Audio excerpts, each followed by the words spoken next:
the Sessions podcast. I'm your host, John, and we're a group of riders from up in Sudbury, Ontario. Talk about riding. I mean, well, we said we were going to talk about riding. We tried to talk about riding, that's for sure. We tried to record a podcast. I blame Sean. Full disclaimer here, guys. I blame Sean. We're almost back to being semi-regular with podcasts at this point. We at least have podcasts. We're at least doing one right now. Yeah. Hopefully this released at some point. We've got extra cameras. We've got lots of cameras, actually. We've got extra recording equipment, so hopefully this sounds better. Hopefully this looks better. I don't know if we can make Loken look any better, but we're going to do our best, our absolute best. Yeah. We're today, guys. This is episode number 39 of the podcast. So I got Loken. You guys already heard him. Maybe you've already seen him. And we got Brian with us today. Handsome Brian, as they call him. Yeah, so first time. It's so true. Yeah. Hey, guys. So, Brian, I mean, before we get started, who the hell are you? I'm a clown. I'm a writer. But I also help Sessions manage most of their marketing initiatives and their branding stuff. So it's been super fun so far. And look forward to keeping that going.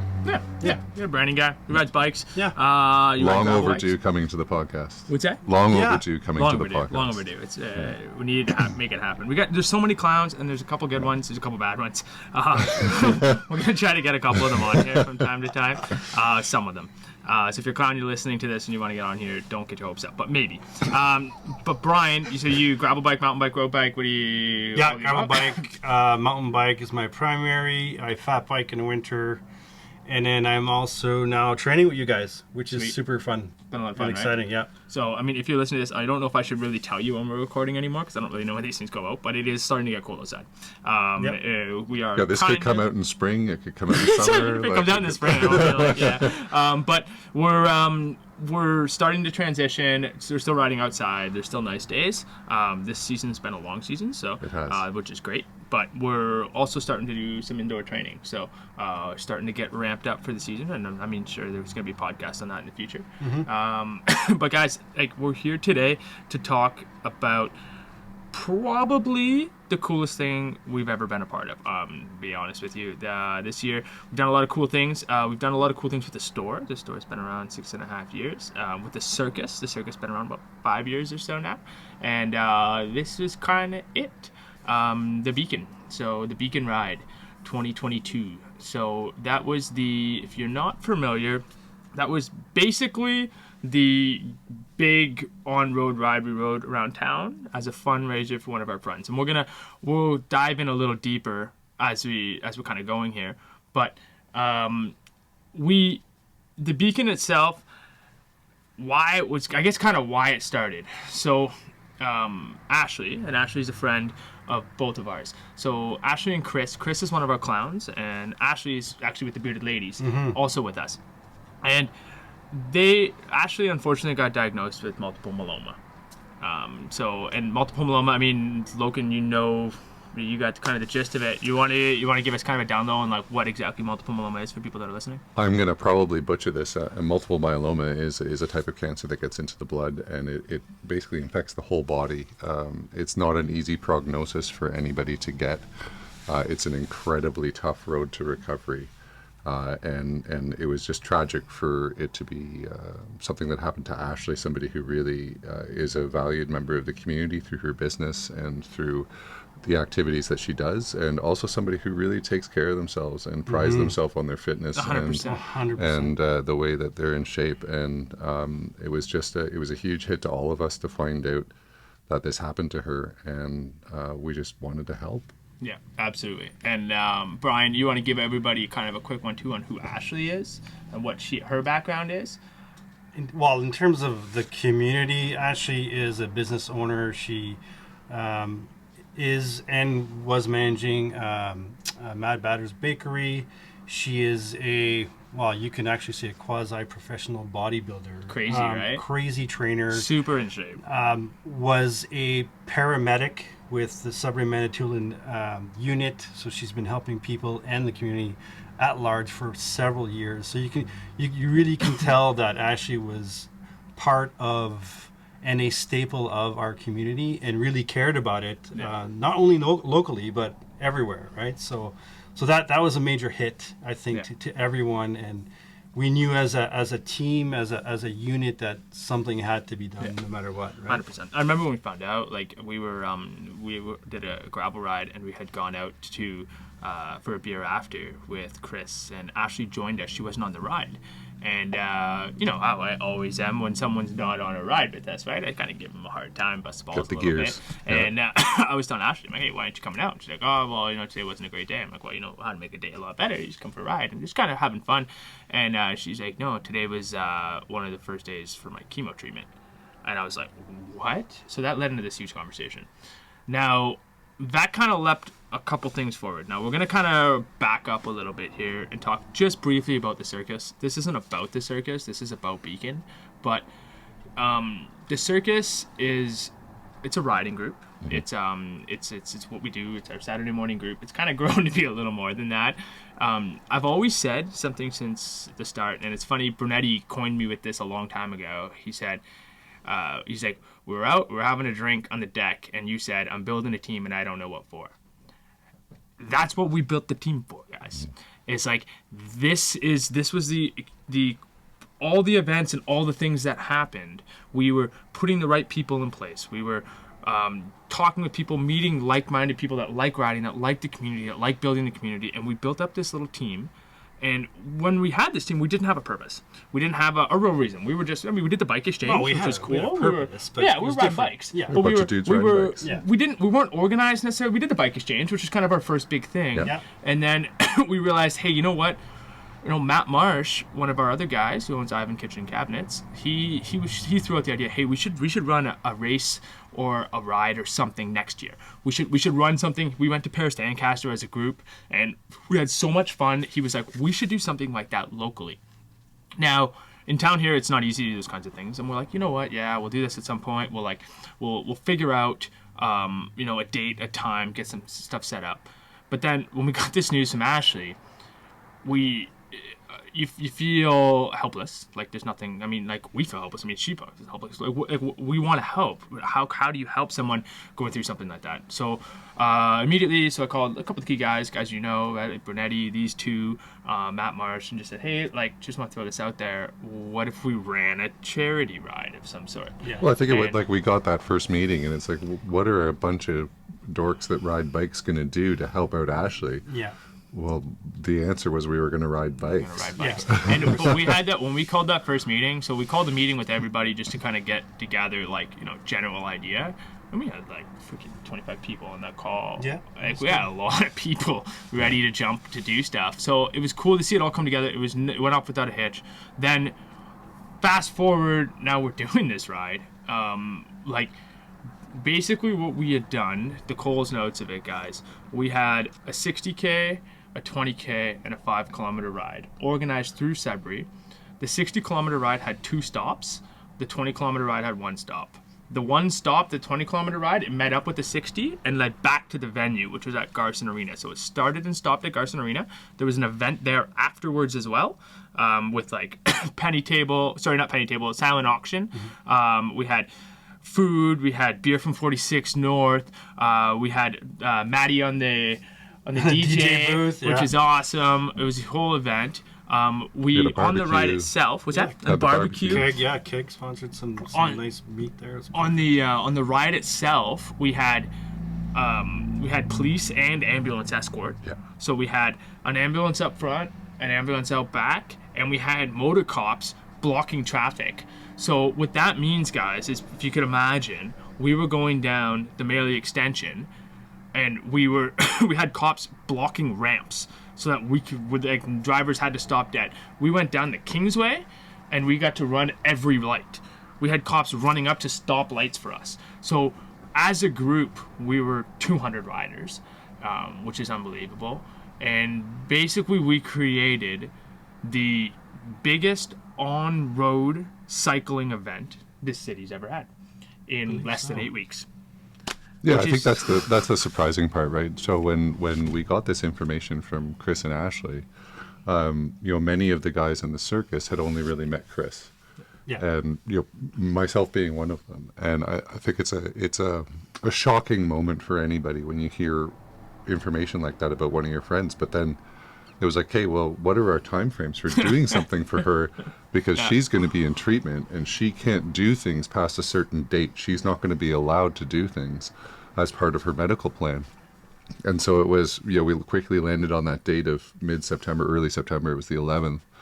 And that didn't give us a lot of time. No. Not a lot at all, man. And like we started getting into it, so what happened? Just to give you guys the quick Coles notes, how this all kind of came together. We had a deadline. We had a time. The deadline was based on Ashley's date for treatment. So Ashley had to be basically going down to Ottawa to go for this treatment that OHIP doesn't cover, and all the drugs she's gonna have to take, all that kind of stuff. We had to find a way to get all this done beforehand, and then we looked at available weekends and worked backwards, and we found one.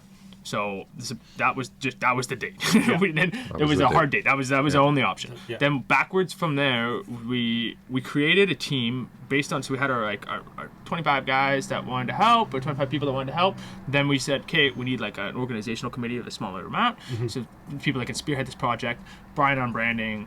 We had Loken on like city logistics. We had like Brunetti on food. We had Andrew. Matt we on had events. Matt. Yeah. We had Bob on accounting. We had Sean on day of. We had a pretty good team. We had Todd being useless, but we had a pretty good team. I'm sure Todd did something. He did. Actually, he was the first one to bring up the one pager, right? And I think, as simple as the one pager sounds like, it is the perfect framework to start explaining this and starting to talk about this in the community. So we're gonna give Todd. The first thing we're gonna talk about is gonna give props to Todd. Okay. Anyways, after we talk props to Todd, so we had this team. Andrew was kind of our project manager, so he got to oversee everything and kind of do some risk management. Thank God for Andrew. It wouldn't happen. I'll tell you right now, it wouldn't happen. So we had someone basically working backwards from all the dates to make sure stuff was gonna line up. And I remember having all these conversations with them, and it's like, okay, so we've got, like, the city requires us to give 30 days notice for like your alcohol license, for your SOP, special events permit, for all this. You need a 30-day notice because the city could drag feet for 30 days, and we could not get the event for that day. So then you're like, okay, well, we've got like whatever at this point 6 weeks, so we're like backwards 4 weeks, so we got 2 weeks now to do all this stuff. Basically did the bulk of the work the first like 2-3 weeks because that was because we had all those deadlines. Now what ended up happening was, thanks to some people we knew and like Mr. Loken here, and thanks to honestly the city of Sudbury being unreal, everything went through. Like it was like next day, put in an application, next day approved. Put in another thing, next day approved. Call the police, hey, we would like some police to come down for this event. They're like, yes, no problem. Like it was just like and that's the thing that to this day boggles my mind. So I know people in this community that have been in this community a long time that have run events in this community. Mm-hmm. And had I have gone to them last year or the year before, I said, hey, listen, I would like to run a 200-person 3-ride on-road cycling event with police and ambulance escort to block traffic and run that kind of event in 2 months or so. They would say, even if you had a year to plan it, there's no way. They would have said, no way, you can't do it. We did it, and we didn't even hit a speed bump. No, I think there's a theme that ran through it, right? Obviously, excuse me, we're very privileged with the group of guys that we had and the connections that everybody had within 100%. That group. But when we reached out to all those organizations were really, they were community builders like we want to be community builders, right? They want to see our community grow and benefit. And when you bring in Ashley being a paramedic, and so we contacted the paramedics. This was a very passionate cause for them. Even though Sudbury and Manitoulin District is different than the City of Greater Sudbury paramedics, they were on board 100%. 100%. When you talk about emergency responders, the police were on board 100%. Luckily, many of the people I know at the city were totally on board from a community building standpoint and understood what we were trying to accomplish. And our team we're funny. We're this weird ragtag group of guys that got together because we like bikes, but all of us are successful in our own careers, and everybody brought those contacts to the table, and it really did make things run amazingly smoothly. And the people that were involved, Melissa Roney at the paramedics and all the work that she did through the paramedics, and JJ and Goose from the police, the two most 100%. incredible guys, those guys are fantastic. and all of the guys in arenas that helped us out. It really was, we use this concept of community building, and it's a kind of a mantra that we've repeated over and over. And I joked through the process, right? Every time something happened, I kept on joking, I'm not good at a lot of things. I just know a lot of good people. And that's what this was. This was everybody knowing a lot of good people who wanted to help out. And the good people wanted it. And that's like, it's, and it's, like, I'm going to be 100% blunt. Like, the city of Sudbury's not known. We are not known as a friendly city for events. Right? It's just a known thing, No. right? Like, you just don't do those kind of stuff. But, like, for something like this to go off so smooth without a hitch, and, like, for it to be received so well from the get-go, like... But it was also to take on something so big. It's bigger. Perhaps not knowing in that minute, right? But just going for it. And just really relying on expertise of a group, and just really relying on those lanes to happen smoothly, right? So I'm going to bounce it to, like, because it's all about having these good people around, but I think one thing that really coalesced it was the vision of what we were trying to accomplish. And I think that vision was encapsulated in the name that we chose. 100%. And I think it's really, I really want you, Brian, to explain, what did Beacon mean to us? Well, Beacon, where do we start? I mean, at first the name wasn't going to be Beacon. It was going to be something else, right? Yeah. Like the MS Ride for Hope or something like that, which at the time we had no idea about sponsorship, no funding, nothing like that. So Beacon was basically just listening to all the conversations as being a circus, team member, and trying to kind of make those links, right? Yeah. So when this came up, for us to really do something special for someone, the word Beacon is an automatic name perfect. to suggest hope, inspiration, guiding light. And while those things are always cliche, it made sense. It also makes a link to cycling, right? Like specifically in one of the podcasts, there was one discussion about safety and rear lights and the Varia, right? Yeah. Where the Varia really relies on a beacon, and you are the beacon in that case, as a way so that it protects you against all the vehicles and traffic and things like that. So Beacon became something very gettable for everyone in the community, no matter what level of riding you were at. It was right? such an easy no matter thing what for people age, to... exactly. 100%. And it also gave us a little bit of marketing power. Like, it's an easy name. You can rhyme it off very easily. It works great in social. But what we did that was a little bit different than any other ride was personalize it, right? It was the Beacon Ride for Ashley. And I think that's what made it stand out a little bit and made it stick in the hearts of everyone that was going to participate or wanted to help in some way or another. So that's the essence of Beacon. It was well done, man. Like, that's Brian, guys. So Brian's the guy who came up, all the branding, the jersey, the T-shirt, all that stuff, anything basically that's art, and anything that is like wording and all that, anything that's sign, anything that's. I just corrected fix spelling. this, Logan.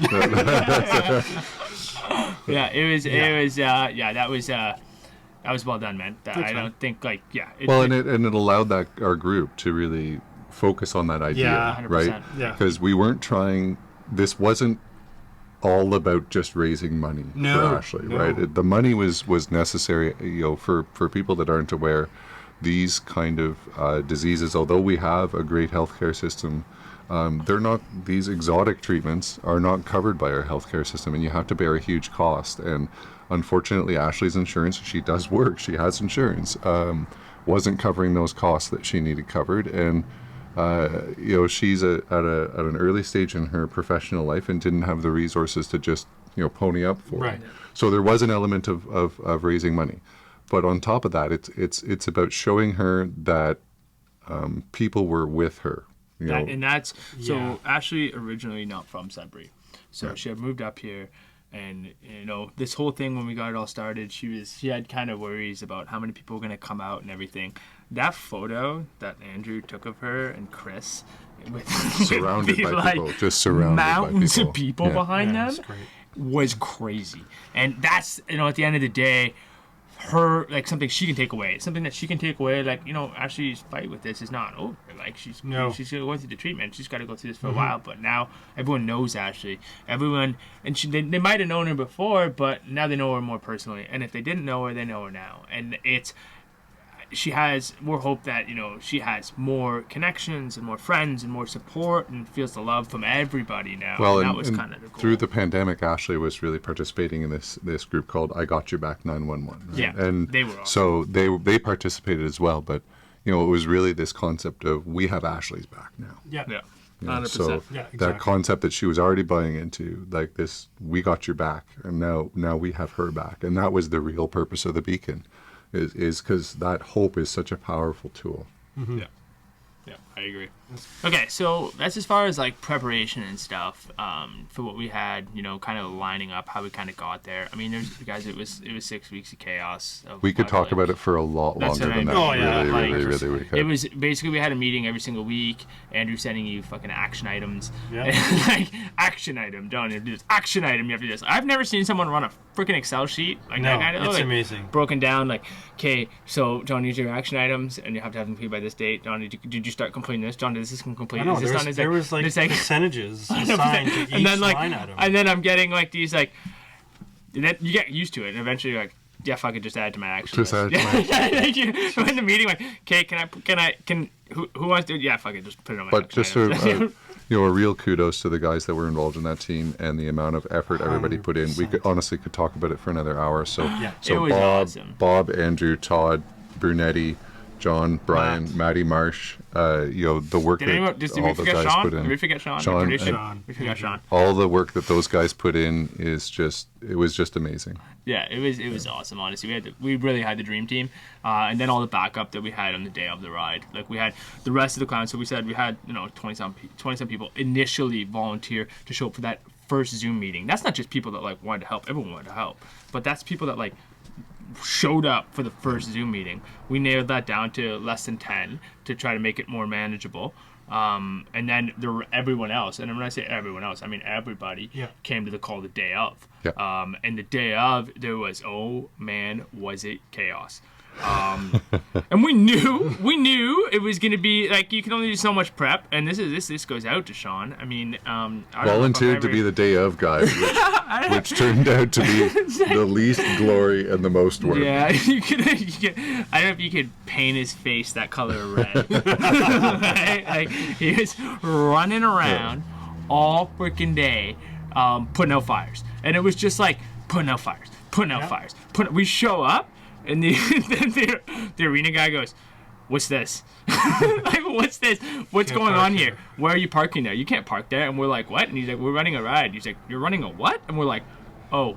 So it's like, and guys, if you've ever planned an event, this kind of stuff already. It always happens. Yeah. Like, there's no amount of planning that's going to account for everything. You're always going to have random stuff happen. But with the right attitude, everything kind of works out. So with a little bit of explaining, we got everything going. Yeah. The guy at the arena was super awesome, super helpful. We just needed to like explain to him that we were having an event, because apparently he wasn't told he was having an event. So and I mean, that happens with community kind of facilities. 100%. It happens. You can't stop those. No, It does. It's gonna. I'm glad we got one right out of the gate. And it's good that Sean had a map of the location and mapped everything out. So it made it very easy for someone to actually see what we're trying to do, and to make changes on the day of. It wasn't that big of a deal, because let's just change all this parking. We can move 100%. That there. Let's block this off. And despite the fact that everybody watching this on YouTube thinks that we look like professional cycling event organizers, like, I know that's the vibe we give off. It's the first time running a huge registration table like that for all of us. So that was a bit of chaos too. And, people signing up the day of versus signing up previously. And it was, but you take those things in stride and you take them with a good spirit, and everybody just put their nose to the grindstone and got it done. And we got it done. We made it. So let's talk. Let's talk about the day of, guys. Let's talk about how the event actually went. We ran the Sudbury is the largest on-road cycling event that's ever had, and it was supposed to rain. Yeah, that's right. So how did that work out? Beautifully. Beautifully. Sudbury weather. I think it made, that's Sudbury. And that, so, okay, guys, if you know me, you know my attitude with weather. Yeah. If you don't know me, you probably should. I never cancel rides for rain. If I can, this is, you heard this here. If you're like, to our listeners that are listening to this, and you can hold me to this, and you can call me out. If I cancel a ride because of rain, it's not because it's raining. It's something because else going on. It's because there's something else happening. Trails are closed. I have or never in the history of ever canceled a ride for rain. We canceled a ride once because it's minus 40. That was about the extent of our weather condition cancellation. So when we organized this event and said it was going to rain, I was like, yeah, it's not going to rain. And they're like, no, it's going to rain. Nah, it's not going to rain. It definitely, I will say, affected our numbers a little bit. I think there were some people, talking to people in the hindsight, people, or after the event, and like chatting with them, and they were like, I would have signed up, but it was supposed to pour rain. Day of, like people, and there was also people that didn't show up. There's people that like paid and didn't come out because it said it was going to pour rain. Yeah. How beautiful was that day? It was fantastic. That's great. My wonderful. God. It was gorgeous. Because that's the thing about September, guys. It's like you organize a ride in September, you can get super hot. You can get snow. super cold. You get snow. You get like, so we start off the day and it's like cloudy. Everyone's got like long sleeve jerseys under their beacon or like a jacket. I had a jacket in my back pocket. Yeah. Everyone's like kind of ready for it to rain in case it does. We get onto the freaking just from at the end of Elm, we turned left onto the Big Nickel bypass, and the freaking sun comes out, cooking. Yeah, it was man. amazing. Oh my God! All of a sudden, but the only thing is, if you overshot it, like people who overdressed, you turn the corner, like, oh man, I'm like, I kind of wish it would rain a little bit. I know the air conditioning in the follow car didn't work. Okay, so we should preface here. So I was on the 60. I was running. You were ride leading the 60. I was ride leading is not what I was doing. I was Evan. I was running, literally running, and I'll explain more. Chaperoning. You were actually leading, Brian, the 20. The 20K, yeah. The 20, and Loken was in the comfy seats of the marquee. Yes, after severely injuring myself the week before. Yeah. I was in the Grand Marquis, the 1986 Grand Marquis that we have as the Cloudmobile, and I was the sweeper car. The sweeper, which is we quite used for, fitting for you. it's perfect. Great. So you got some good photos, and I will say we needed that support. We needed the sweeper. So it happened to work out. Yeah. So the weather cleared up, ended up being beautiful. We got back to the event. When we got back to Garson after, it was still nice. Everyone got back. Gorgeous. It was great. Yeah. I heard when we were inside after a couple beverages that Matt said it literally poured rain the out the sky event. opened. Yeah, I went outside with the kids and it was wild. But So that wasn't, but that had nothing. We were done. Yeah. just as part of the ride though, like being at the registration table in the morning was an experience, right? People coming up, most people had registered in advance, but the people that were showing up the day of to register, I knew a couple of them personally, and they just handed me like wads of cash. Yeah. And they're like, I'm like, hey, well, you gave me too much money for the registration. And they're like, that's fine. Yeah. And People were very just keen. the reception to the ride. Yeah. And what we were doing it for, and the fact that Ashley was there so people could meet her and understand what she was going through, it was really cool. It was really amazing the day of. Yeah, it was the vibe right from the start. I would say, like, right from the start, we're all standing outside. We're waiting for Maddie to kind of send us off, and he's up there on the hill with his mic, and we're all kind of getting ready. And you can see it. There's a lot of people, man. Like, it's kind of cool. We don't really know. Again, so this is the crazy thing.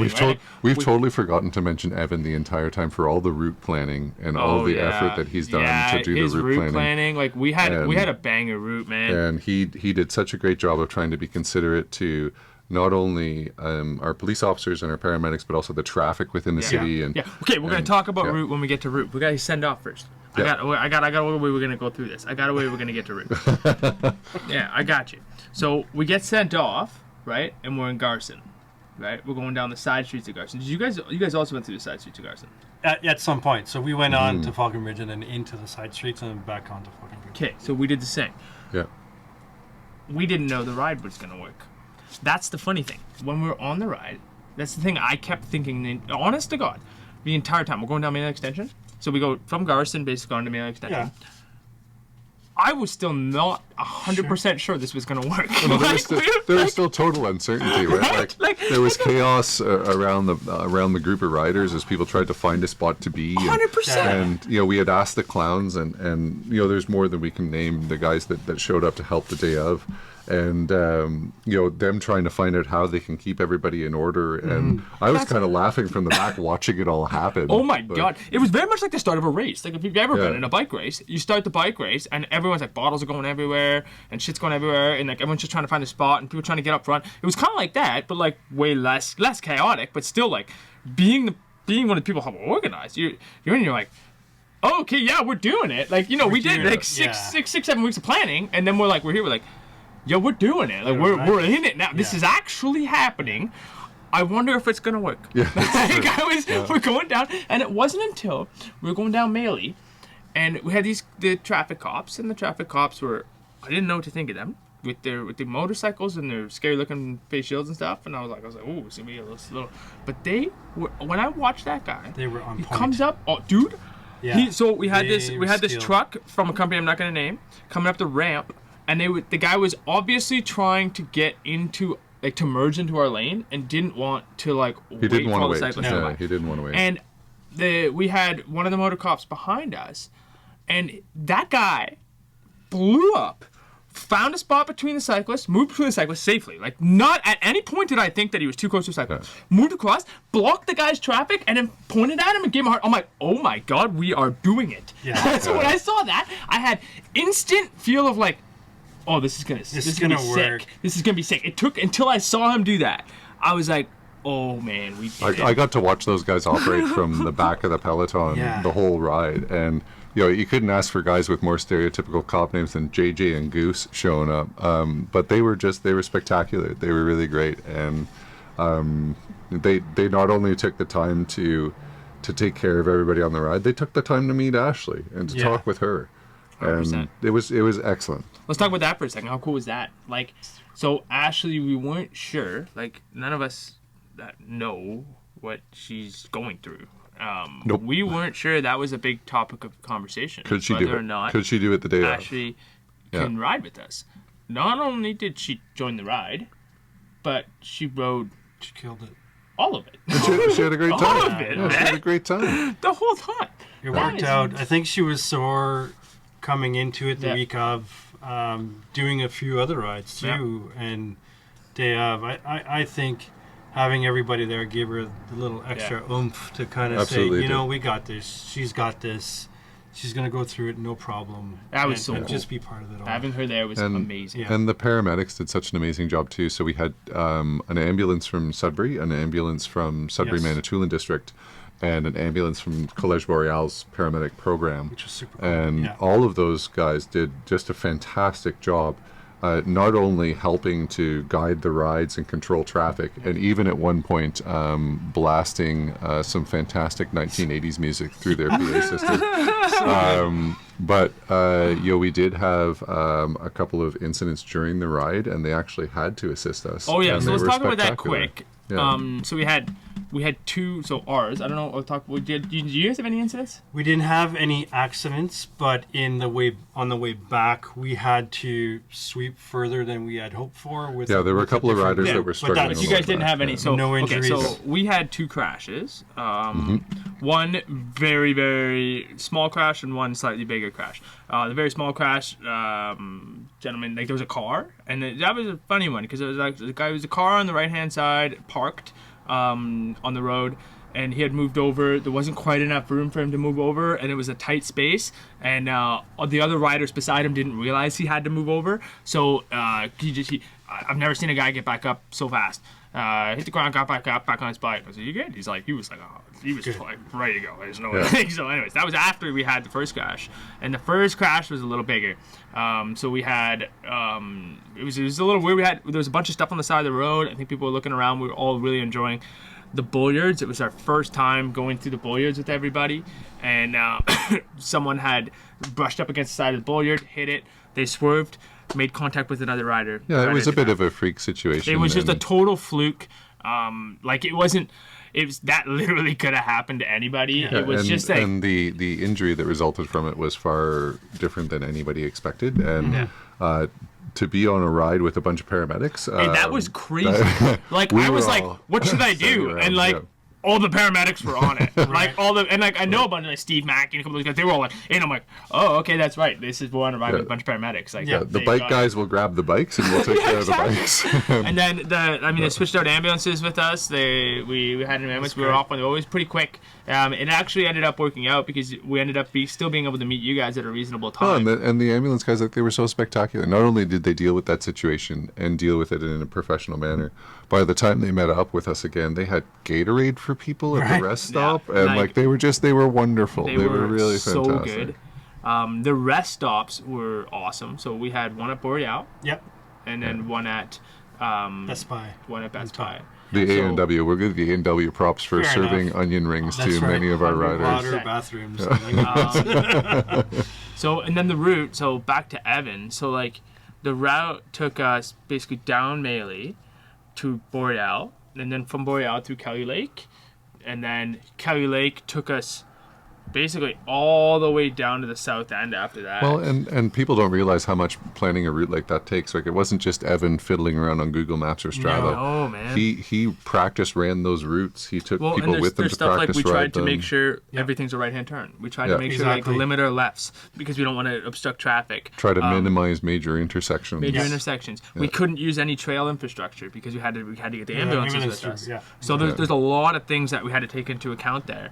And Evan was, he was just so key at focusing on that task and just pumping out the work that we needed to get Yeah, done. and there were several changes along the way. Yeah. Like There was a where couple- I think it there was just some last wasn't minute, too. Working, yeah. And the feedback that I got from the best route was the 5K route. Because by the time the 5K route went out, so the 60K route, of course, left first, 20K route left second, and then the kids went out on the 5K route. So, my wife took my boys, and they did the 5K route. And the people in that area of Garson had seen all the other rides leave during the various points of the day. And the student ambulance was with them. And the reception that the community had, people were coming out on their Porsches That's and their awesome. lawns and cheering and yelling. And the ambulance was, doing the whoops of the siren. And everybody just it was like a little bit of a party atmosphere for the 5K ride. was. But even to lean on that, like coming back from A&W with the big group, Yeah, it was I wild. was surprised to see how many people were Honking, on their waving. launchers, 100%. waiting on the sidewalks, waving. We had people in their giving us- vehicles, we had people giving us money. Yeah, we had people donate. giving us money. I had to pull over, and some guy was yelling from across the road, and he's like, "Hey!" And he's like waving a $20 bill, and everyone's looking at him. And he's like, "I want to give you money. I want to give you money for the cause." And I'm What's like, this for? "What?" And everyone's looking, and I'm like, Yeah, I'll go take this money." So You're a business owner. You wave a $20 bill in the air. Oh, yeah, You're that's all there, it takes, Like, man. dude, That's all like- it takes. I'll make an illegal U-turn. But so then we went to the south end. From the south end, we went, straight down Paris, Yeah. right? Which was crazy. And the Turns reception right was- under the Kingsway. Yeah, the reception was really positive from the drivers. Like, Dude, I think it really unbelievable. was. I thought going down the Kingsway, I'm like, oh my god, and that's what I'm starting to get anxiety because we had a system at this point. We had figured out put the clowns on the left hand side to kind of block the traffic in. We had the ambulance and we had the motor cop. We had a kind of a system, but man, going down the Kingsway is pretty tight. So we slowed our speed to make sure we're nice and close. Yeah. And but the drivers. I had people rolling up beside us, rolling out our windows, giving Asking us what it was. It props. was like, what are you guys doing? What's Right? this for? People were honking horns positively at us. It was really cool to see. Like Beacon aside, cool to see for cycling in Sudbury, right? Sudbury's not known for its friendliness. We don't have on a the spectacular road, spectacular reputation as a cycling community Right? from a roadside right? standpoint. Drivers in this town, generally speaking, aren't all that friendly to cyclists. But No. we had such a positive reaction. I wonder if maybe events like this and things like this can help on that end too. Just people seeing us out there. We're not doing any harm. I agree. We're very respectful, and we had it well planned. So I props to anyone who saw us out there. I mean, thanks for waving, thanks for yelling, thanks for hooting and hollering. That was pretty cool. And then from Best Buy back in Was unreal. so we The were at line Best of Buy. people was The unreal. 60K arrived so first. good. The 20K 20K. merged, and then back with 200 riders heading back to Garson together. Yeah. So we were I remember. So I was, mid to back of the pack. And then what we had done at this point, me and Evan had figured out, like, next year I'm getting walkie-talkies. And everyone, at first everyone was like, oh, John had walkie-talkies. No, walkie-talkies would have been sick. It would have been sick. We need to go to full race radios. It would have been clutch. Because the whole time I was on the phone. So with my hearing aids, and hearing aids are Bluetooth, I was just calling Evan up at the front, who had his headset in. And Evan was controlling the speed because he had the ambulance in front of him, so he's communicating with the ambulance and controlling speed. So me from the middle, I could kind of run up and down and gauge if there was a gap, call Evan to slow the speed by a couple K to make everything condense. So we're going down like towards the hill up to Garson, and we're going down on Falconbridge, and I can see them, and they're way up front, like way, way, way up front. I can't see all the riders. I can see the riders in front of me, and then I can see like the ambulance. The ambulance is like way up there. I'm like, oh yeah, man. Like, so I call Evan, and I'm like, hey, you're probably gonna have to slow your speed by a couple kilometers. There's got to be a gap somewhere between me and you where like there's riders, because like you're way too out far in front of me. And then he started climbing up they started climbing up the hill, and I'm like, yeah, you didn't realize. Yeah, never mind. It is that many people. It's actually just that many riders right now. Yeah. Never mind. It was absolutely ridiculous. Yeah, we didn't really realize it. You saw it from that perspective, but it wasn't until we saw the drone shots, which really painted the picture. I saw it from the back. But it was unbelievable. Yeah, it was really incredible. Like, holy man, like this is. And watching everybody roll back into Garson, and everybody was staying for the after party, and so everybody's in a great spirit. We finished the ride, and it was such a great atmosphere rolling back in. It was awesome. Yeah. If you guys are listening to this and you guys haven't seen any of those videos, so videos or photos, if you go to Beacon Ride, if you look that up on Instagram, you'll find us, and you can see we posted some photos on there. You can link to it through our website at beaconride.com. Beaconride.com. Yeah, exactly. There's some videos that Andrew drew up on there. At some point or another, Andrew's going to get some of the photos that he took on the Beacon, and we'll post some of those up through there as well. So you'll see all that through our Instagram. But yeah, so we got back to the hall. We had an amazing. Let's talk for 2 seconds about that silent auction. So many people donated things. Man, when you ask people awesome. for prizes, oh my god, it came through. Really like, oh my god. We had artwork and bike components and clothing and tattoo certificates. Like the guys in Black Apple stepped up. We had photography gift certificates. We had. So basically, the expectation for all the clowns is that you have to bring something. Like, there's no offensive buts. You have to bring something. So ask your employer, go get something. I don't care. You have to bring something. So all the clowns all stepped up. But then all the people that just Chris and Ashley knew, like, all went and got. This is insane. It was absolutely insane. The silent auction was absolutely ridiculous. So we raised quite a bit of money there. I'm just getting onto the money topic. Beyond that, so we had the opportunities. We sat down and we were thinking about ways in which we can fundraise. Now it gets a little tricky because we just threw this in together, guys. Like, we are technically not a nonprofit yet. Working on some stuff, but this is just a group, so we're limited with the ways we can do stuff. Like, we couldn't have a 50-50. We couldn't have a penny table. We had to do silent auction. Couldn't have a live auction. Had to be silent auction. So we were very limited what we could do. We were trying to find sponsorships, and then Evan dropped the idea. Why don't we have? That was the one when he said, why don't we just have sponsors for the ride? Like, someone ride has a ride, and we're like, oh yeah, that's not a bad idea. Like, what kind of mounts? We start talking about amounts, and Loki goes, I think I got a guy to take one. Just give me a minute, we'll call. I swear to God, within 10 minutes, we had all the rides sold. Within 24 hours. All the rides are sold. We set some what we thought were pretty lofty targets for sponsorship, and I'll give a huge kudos to my good friend Dave Belanger from Castingay Drilling and Blasting, and so he took one of the sponsorships, but not only that, he happened to be meeting with one of his suppliers at the time, from a company called Austin Powder Company, which supplies blasting powders to the blasting industry. Of course, Sudbury, a mining town, we do a lot of that. It was fitting. It also amused us that there's a company since the 1850s called Austin Powders, which, like, yeah, baby.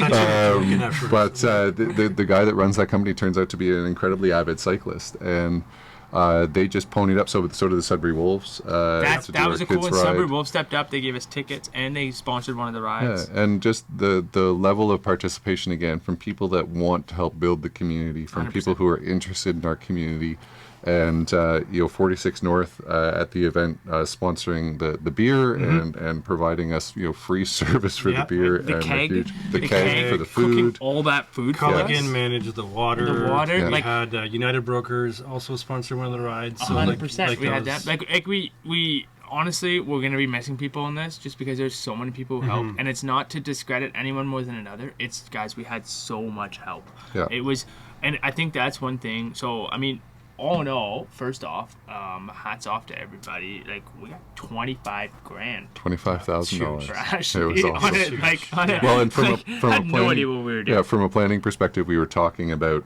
10 or 15, Yeah, and and the stretch was 15 20. was like- The stretch was yeah. 20. If we could hit 20, that would be achieving beyond our goals, and we hit 25, and Crazy. Unbelievable. Exceeded all expectations. I mean, Unbelievable.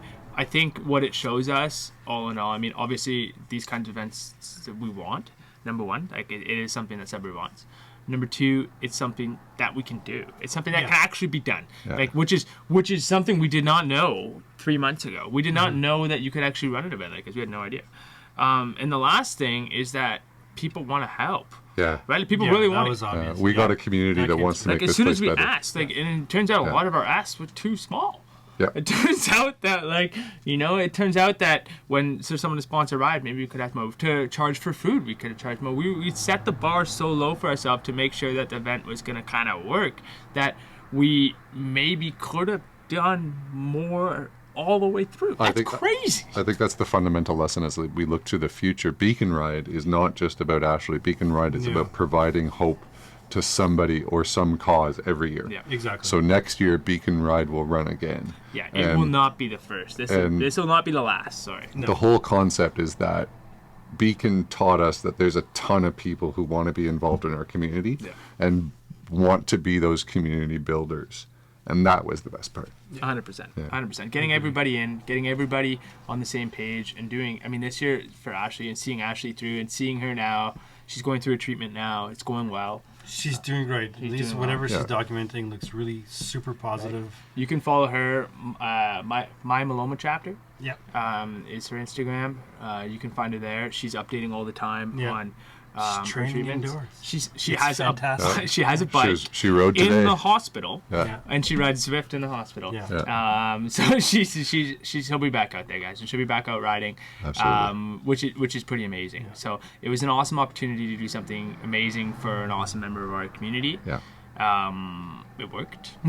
So you'll see more. I It's mean, always gonna work. it was. We just didn't know to what degree. And I couldn't believe it, man. Still can't believe it. We just believed in it. I think We believed in we it. believed in it the minute we said yes. Yes, absolutely. And had we gotten 50 riders, it wouldn't have mattered. Wouldn't have mattered. We would still be, and we are going to be doing this again next year. So Yeah, this is just the That's first, right. guys, and if we can do that in between 6 and 8 weeks of planning, with like a let's year. give us a little bit more. We'll do 10 weeks this Okay. year. Yeah. 10 is nice. So I guess that's it, guys. My one over here. So that's our Beacon Ride episode. So if you have questions, reach out. Again, you can follow Beacon Ride. Hello on at Instagram. beaconride.com. Hello at beaconride.com for emails. Yeah. Follow us on Instagram. We have an Instagram. We have a Facebook page for it. You can follow Ashley at My Myeloma Chapter. If you're listening on iTunes or Spotify or like that, make sure you guys give us a subscribe and a thumbs up or a like or whatever those things ask you to do, because that's what gets these things around. But otherwise, I guess that's it from everyone over here, and have fun with that, guys. Thanks, everybody. Thank you. Good night.